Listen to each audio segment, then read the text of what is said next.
que construir algo más arriba, más alejado de lo que es el oasis y con casas de cemento.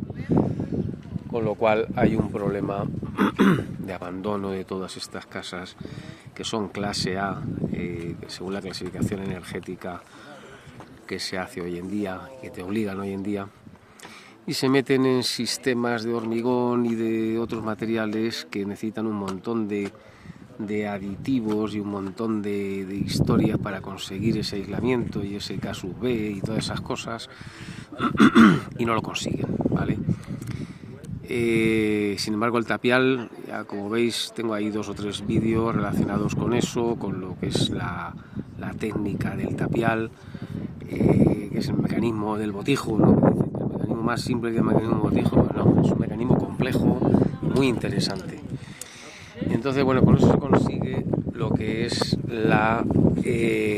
conseguir inercia térmica, ¿vale? La inercia térmica se consigue a base de espesor, es decir, a veces tienes que llegar hasta el metro, para que entre el día y la noche consigas que se amortigue, es decir, va calentando espesor de muro, hasta que llegas al final y al día siguiente vuelve a hacer lo mismo. Ese ciclo permanente diario, ese es el que tiene que conseguir con ese espesor, ¿vale? Eso no lo consiguen, tienes que utilizar materiales muy sofisticados, no se consigue, no es económico, no es ecológico, no es todo eso. Bueno, esto es un gran oasis. Otro tema interesante en cuanto a la interacción entre geología y geografía es el tema de las defensas, ¿no? Siempre están a una altura determinada, en un valle que siempre tiene riqueza, cuando hay agua hay riqueza, y entonces ahí en el caso ese, aquel castillito que se ve al fondo, bueno, pues ese castillito es una defensa natural, ¿vale? Normalmente está relacionado con estratos que se quedan, digamos, a una especie de mesetita, alguna curva del río, y esas son, digamos, un poco las defensas naturales que se utilizan a través de estratos horizontales, ¿no? Otra interacción entre la geografía y la geología y la geoestrategia. Ahora vamos a ver la interacción entre la hidrología, ¿vale? La hidrología y la geografía, y los riesgos de avenidas. Eso es lo que estamos viendo aquí, por ejemplo, ¿vale? Estamos viendo una llanura aluvial, ¿vale? Tiene unas defensas aquí, ¿vale? Que son defensas, y esa ciudad desde luego la veo muy arriesgada.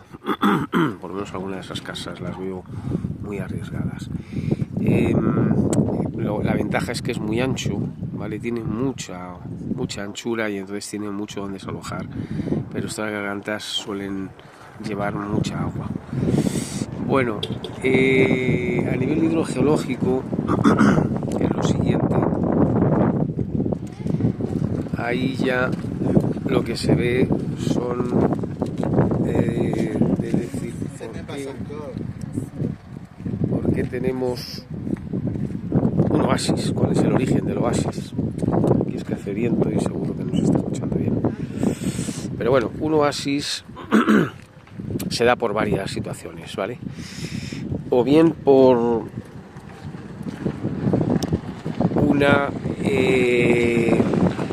cambio de materiales, es decir, de materiales impermeables, o sea, de permeables a impermeables, y ahí de repente surge, o bien por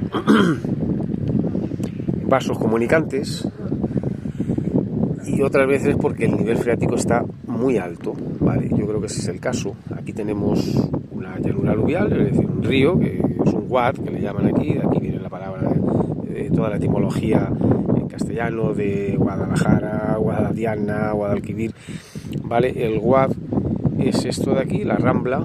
El wad es intermitente, no es continuo, y sin embargo, si el nivel freático estuviera muy bajo, no habría nada de esto.